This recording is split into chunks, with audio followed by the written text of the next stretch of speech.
Tomorrow, the COVID-19 vaccine is required for all TSA employees. That's part of President Biden's plan that mandates the vaccine for all federal employees and comes ahead of what's expected to be a very busy week at American airports.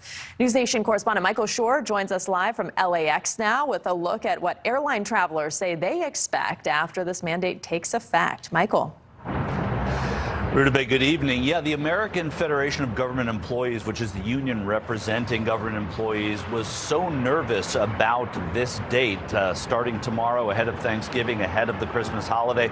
They asked the White House to push this deadline till January 4th. The White House said, no, we're not going to do that. And now we will see the results of that.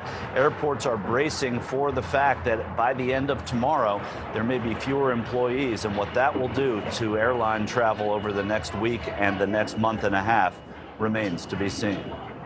An executive order from President Biden goes into effect Monday, mandating that all federal employees receive a COVID vaccination or seek an exemption. So November 22nd is the deadline, not 12:01 a.m. that morning, but by the end of the day. In what was likely not an accident, the president's order issued on September 9th was to go into effect just as the busiest travel week of the year begins. Still, though, the administration remaining optimistic. What we have seen is there's a surge in attestations and vaccination as we get closer to the deadline, which is certainly encouraging, but we want to have the final data Monday. While it is a mandate that extends to all government workers, it is expected the public will be coming into contact with TSA workers more than at any time since the pandemic began, amid reports that up to 40% of TSA staff is still unvaccinated as of last Friday, more than any other sector of the federal government. Still, travelers say they are unfazed. I would advise people, even if you think your airport's kind of slow and sleepy,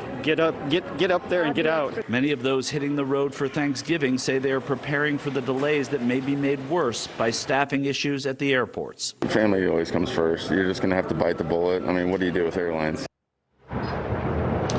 That's just it. This is Thanksgiving. This is family. And a consensus, perhaps an anecdotal consensus here at LAX was, yes, we're going to have to just deal with the hand that's dealt us in the next week or so, both leaving Los Angeles, coming back, and from airports all over the country. Rudabeh?